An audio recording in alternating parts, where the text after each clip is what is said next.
Hello बच्चों, Dhananjay Sharma officials में आपका स्वागत है। अगर आप फर्स्ट ईयर में हैं या सेकेंड ईयर में हैं या इनफैक्ट थर्ड ईयर में भी हैं और प्रोग्रामिंग को अभी गंभीरता से स्टार्ट नहीं किया, तो ये वीडियो आपके बहुत काम का है। मैं हमेशा बच्चों से कहता हूं कि आपने एक बार सी लैंग्वेज को जब पढ़ लिया एज ए सब्जेक्ट, तो अब सी लैंग्वेज को पढ़िए एज ए स्किल सेट। मतलब अपने सी लैंग्वेज को इस तरीके से पढ़िए कि सी लैंग्वेज आपके अंदर as a skill set develop हो जाए, मतलब उसकी समझ। ठीक है, तो इसको करने के लिए बार बार आपको प्रैक्टिस करना पड़ेगा। और हम इस बात को साबित कैसे करें कि हाँ यार, मुझे सी लैंग्वेज अच्छे से आ गई? क्योंकि हो सकता है कि आप एग्जाम में अच्छे नंबर पा जाएं, लेकिन मैं फिर से आपको रिपीट कर रहा हूँ, एग्जाम में अच्छे नंबर पाना इस बात का बिल्कुल भी इंडिकेशन नहीं है कि आपको सी लैंग्वेज बहुत अच्छे से आती है। वो अच्छे नंबर के कई और फैक्टर्स होते हैं, आपकी अच्छी हैंड राइटिंग, आपके अच्छा लिखने का तरीका, आपको याद करने की क्षमता। लेकिन जब आप सी लैंग्वेज को एज ए स्किल सेट पढ़ते हैं, तो सी लैंग्वेज को स्किल सेट पढ़ने के लिए आपके पास बहुत प्रैक्टिस करनी पड़ती है आपको। और कैसे साबित करें कि हाँ यार, मेरी स्किल सेट डेवलप हो चुकी है? इसके लिए मैं हर बंदे को रिकमेंड करता हूं कि आप हैकर रैंक पे जाइए और सी लैंग्वेज पे आप कम से कम 4 से 5 स्टार अचीव करिए। सॉरी। अब यहाँ पे होता क्या है कि 4 से 5 स्टार अचीव तो करिए, ठीक है, इस बात को आपने सुन भी लिया। लेकिन दिक्कत ये होती है कि जब आप उसको करने लगते हैं तो कई बच्चों की शिकायत आती है कि सर, एक दो प्रॉब्लम के बाद तो हम स्टक हो जाते हैं। तो मैंने डिसाइड किया है कि एक प्रैक्टिस प्रॉब्लम्स किस तरीके से सॉल्व करना है उसकी एक सीरीज में बनाता हूँ आपको। लेकिन इसमें एक खतरा भी है। एक खतरा क्या है कि आप मेरी वीडियो को सिर्फ देख देख के उसी को आप सीधा यहाँ से देखेंगे वहां चिपका देंगे, ये गलत है। आपको हर प्रॉब्लम को क्या करना चाहिए कि आपको पहले अपने से जूझना चाहिए। अगर आपने अपने से कोशिश करनी चाहिए। अगर जब आपकी कोशिश नहीं हो तो आप मेरे डिस्कशन को देखिए, और डिस्कशन के बाद भी सोल्यूशन को मत देखिए। मैं देखिए, इंटरेस्टिंग बात है कि मैं अपनी वीडियो को ही नहीं देखने से मना कर रहा हूँ। क्यों? क्योंकि आपको सीधा आप मेरा देख के छाप देंगे तो उससे आपको फायदा नहीं होगा। आपको करना क्या है, आप पहले अपने से कोशिश करनी है। नहीं होगा तो मैं क्या डिस्कस कर रहा हूँ इस बात को सुनना है, और सोल्यूशन पूरी कोशिश करना है कि अपने से देखें। और हाँ, एकदम से परेशान हो जाते हैं तब आप मेरे सोल्यूशन को देख करके कर सकते हैं। तो आइए स्टार्ट करते हैं आज से हम लोग हैकर रैंक में 4 से 5 स्टार पाने का एक तरीका। और पहले आपको करना है, नहीं आएगा तो मैं सिर्फ असिस्टेंस के लिए आपके पास हूँ। अब मुझे नहीं पता कि किसको कितनी असिस्टेंस देनी है, इसलिए मुझे पूरा करना ही पड़ेगा। लेकिन मेरे पूरे डिस्कशन को आपको तभी देखना है जब आप एकदम से फेड अप हो जाए। अदरवाइज सिर्फ मेरे डिस्कशन को देखिए, सोल्यूशन को नहीं। ठीक। तो ये हैकर रैंक आपके सामने खुला हुआ है, आप देख सकते हैं। आपको लॉगिन करने के लिए आपने अकाउंट बना लिया होगा। जैसे आप दो तरीके हैं, या तो आप सेपरेट अकाउंट इस पे बना लीजिए, या तो अपने आप ईमेल आईडी से आप इसको लॉगिन कर सकते हैं। तो जैसा कि मैंने यहाँ लॉगिन पे क्लिक किया, और यहाँ पे लॉगिन पे जब मैं क्लिक करूंगा तो ये मुझसे ऑप्शन पूछेगा कि आप कैसे लॉगिन करना चाहते हैं। ऑलरेडी मैं लॉगिन हूँ, तो यहाँ पे देखिए लॉगिन मेरा आ गया। यहाँ पर जब आते हैं तो ना, ये यहाँ पे प्रैक्टिस की प्रॉब्लम आती है। जैसे सी लैंग्वेज में आप देख सकते हैं, तो यहाँ पर मैंने कहा कंटिन्यू प्रिपरेशन, या प्रिपरेशन में आप जाएंगे ना नीचे यहाँ पर, तो यहाँ पे आपको सब कुछ दिखेगा। जैसे मान लीजिए नीचे आपको दिख रहा है सी लैंग्वेज, तो सी लैंग्वेज में आप जाइए और यहाँ पे क्लिक कर दीजिए। अब यहाँ पे देखिए तमाम फिल्टर्स हैं, यहाँ पे देखिए, है ना, सॉल्व, अनसॉल्व, स्किल्स में सी बेसिक, सी इंटरमीडिएट, डिफिकल्टी में इजी, मीडियम, हार्ड है।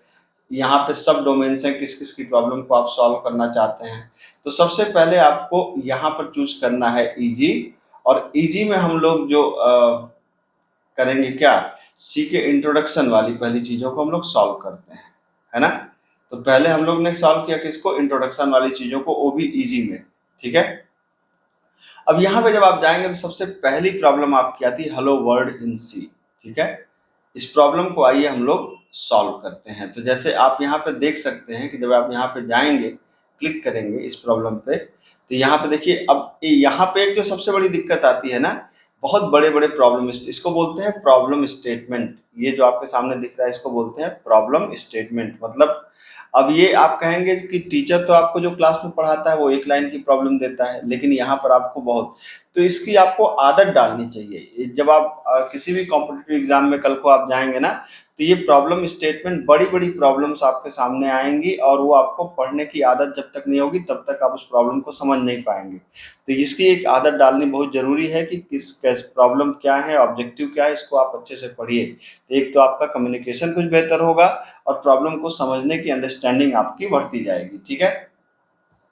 अब यहाँ पे देखिए, अब यहाँ पे कुछ कहानी लिख रहा है कि in this challenge we will learn some basic concept of C, मतलब ये आप पढ़ लीजिएगा, ठीक है। यहाँ पे क्या करना है, this challenge required to print hello world on the single line. आपको एक सिंगल लाइन में क्या प्रिंट करना है, हेलो वर्ड प्रिंट करना है, and then print the already provided input string to STD out, ठीक है। अब ये टर्म सुन सुन के डर लगता है कि एसटीडी आउट क्या है, तो स्टैंडर्ड आउटपुट मेमोरी, मतलब आउटपुट स्क्रीन पे कोई चीज प्रिंट करने की बात हो कर रहा है कि यहाँ पे हम प्रिंट करेंगे। If you are not familiar with C you may want to read about the printf command. तो जाहिर सी बात है कि अगर आप एग्जाम पास करके, याद रखिए कि जो पहली बार सी पढ़ रहे हैं उनके लिए ज्यादा रिकमेंडेड नहीं है, जो सी पढ़ चुके हैं उनके लिए रिकमेंडेड है, क्योंकि ये प्रॉब्लम तो आसान है, लेकिन जब आप आगे बढ़ेंगे ना तो प्रॉब्लम मुश्किल होती जाएंगी। तो आपने एक बार पढ़ा है तभी आप इसको अटेम्प्ट कर पाएंगे, ठीक है। तो अब आपने क्या किया, प्रिंटफ कमांड यहाँ पे आपको पढ़ना है।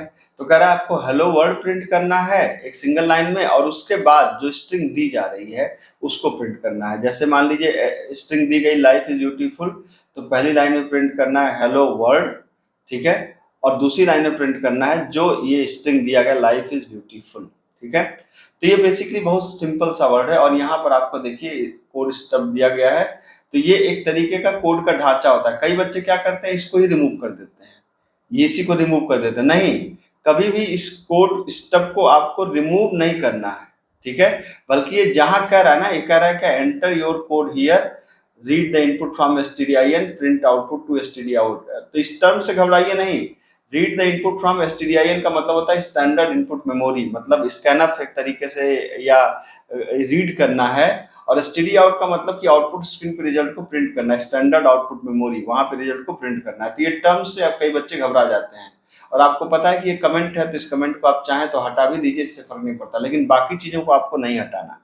अब यहाँ पे एक चीज देख करके और जो डर लगता है, अगर प्रॉब्लम को आप नीचे भी देखें तो यहाँ पे उसी को एक्सप्लेन किया है कि फंक्शन का डिस्क्रिप्शन, एक मेन फंक्शन है जिसमें एक स्ट्रिंग एस है, प्रिंट करना है दो स्ट्रिंग, हेलो वर्ड को पहली लाइन में और इनपुट स्ट्रिंग को दूसरी लाइन में, मतलब दुनिया भर की ये कहानी आपको ये। और सबसे इंपॉर्टेंट होता है ये सैंपल और इनपुट को और सैंपल आउटपुट को पढ़ना। सैंपल इनपुट का मतलब होता है कि क्या इनपुट आप दे रहे हैं, जैसे आपने कहा वेलकम टू सी प्रोग्रामिंग, ठीक है।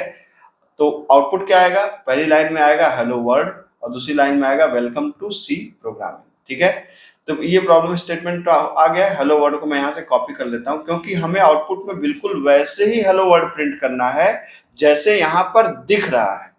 अगर आपने जरा भी गड़बड़ किया, जैसे हेलो के बाद कामा नहीं लगाया, या हेलो में कामा में गैप कर दिया, या हेलो वर्ड में आपने एक गैप ज्यादा कर दिया, तो आपका टेस्ट, इसको बोलते हैं आपका टेस्ट केस मैच नहीं करेगा। कहने का मतलब क्या है, कहने का मतलब है कि ये जो सैंपल इनपुट और सैंपल आउटपुट है इसको बोलते हैं टेस्ट केस। टेस्ट केस का मतलब क्या है, ये इनपुट और आउटपुट पहले से डिफाइंड है। जैसे नॉर्मल आप लोकल मशीन पे प्रोग्राम करते हैं तो क्या होता है, आप ही इनपुट देते हैं और आप आउटपुट देखते हैं। लेकिन जब ऑनलाइन प्लेटफॉर्म पे आप प्रॉब्लम को सॉल्व करते हैं तो ऐसा नहीं होता। जब ऑनलाइन प्लेटफॉर्म पे आप प्रॉब्लम को सॉल्व करते हैं तो इनपुट भी पहले से डिफाइंड होता है और आउटपुट भी पहले से डिफाइंड होता है। बस इस इनपुट को लेने के लिए और इस आउटपुट को अचीव करने के लिए आपको क्या लिखना है, ये यहाँ पर आपको लिखना होता है, ठीक है। तो ये है आपका इनपुट और ये है आपका आउटपुट, ठीक है। तो और आउटपुट एग्जैक्टली मैच करना चाहिए। अगर एक स्पेस हो गया या कामा सेमीकोलन कुछ भी अगर एक्स्ट्रा आपने लगा दिया, तो अगर एग्जैक्टली आउटपुट मैच नहीं कर रहा है तो आपके सारे टेस्ट केस पास नहीं होंगे। तो मेरे ख्याल से टेस्ट केस समझ में आ गया होगा। टेस्ट केस का मतलब पहले से डिफाइंड इनपुट और उसका आउटपुट, ठीक है। और ऐसे एक ये तो सैंपल है, मतलब जो आपको दिख रहा है, पीछे बहुत ढेर सारे हिडन टेस्ट केस होते हैं जो आपको दिखते नहीं है, ठीक है। तो कई बार हम लोग सैंपल देख के कुछ, अब सैंपल में भी देखिए यहाँ पर आप देखिए यहाँ पे सिर्फ एक ही दिया, कई बार सैंपल भी कह दिया रहेगा, ठीक। तो मेरे ख्याल से प्रॉब्लम को तो आप समझ ही गए होंगे कि प्रॉब्लम स्टेटमेंट क्या कर रहा है। अब बात आती है कि यार इसका सोल्यूशन कैसे करें। अब यहाँ पर एक लाइन जो एकदम बिगिनर बच्चे हैं उनको ये देख के घबराहट होती है, ठीक है, कि ये क्या लिखा हो, क्यों, क्योंकि इस तरीके से तो जनरली वो क्लास में वैल्यू को इनपुट करते ही नहीं है, ठीक है। तो पहली बात इस बात को समझिए कि ये है रेगुलर एक्सप्रेशन। ये जो लिखा है ना इसको बोलते हैं रेगुलर एक्सप्रेशन। और याद रखिए किसी को नहीं याद होते हैं, ये मुझे भी नहीं याद है, या कोई बहुत बड़ा प्रोग्रामर है तो उसको भी जनरली या तो याद कर ले, अलग बात है, समझ में आना बड़ा टेढ़ा काम है, ठीक है। तो रेगुलर एक्सप्रेशन एक तरीके के ट्रिकी मेथड होते हैं कुछ किसी काम को करने के लिए। और ये है क्या, ये किसी स्ट्रिंग को, आपको पता है अगर आपने सी लैंग्वेज पढ़ी है तो आपको पता है कि परसेंट जो एस से सिर्फ एक वर्ड यूज होता है। जैसे मतलब आप जब यूज करते हैं आप ऐसे आप लिखते हैं स्कैनफ %s कामा एस, आप ऐसे करते थे स्ट्रिंग को रीड करने के लिए। लेकिन आपको पता है ना कि जब आप हम ऐसे करते हैं तो क्या होता है, ऐसे करते हैं तो सिर्फ एक वर्ड रीड होता है। मतलब आप हेलो रीड कर सकते हैं लेकिन हेलो वर्ड रीड नहीं कर सकते। क्यों? क्योंकि हेलो हेलो के बाद जैसे ही गैप मिलेगा ये काम करना बंद कर देगा। मतलब स्कैनअप में जब %s लगाते हैं तो ये क्या करता है, सिर्फ एक वर्ड रीड करता है, एक सेंटेंस रीड नहीं करता, मतलब विथ स्पेस रीड नहीं करता। तो अगर आप विथ स्पेस रीड कराना चाहते हैं तो क्या है, ये लिखना पड़ता है। और ये याद ही करना एक सोल्यूशन है और इसका कोई सोल्यूशन नहीं है। रेगुलर एक्सप्रेशन याद करने में थोड़ा टेढ़े होते हैं। तो ये ऑनलाइन कंपाइलर में दिए होते हैं और देख के डर लगता है तो डरिए मत, ये पहले से दिया है, वैसे भी आपको कुछ करना नहीं है।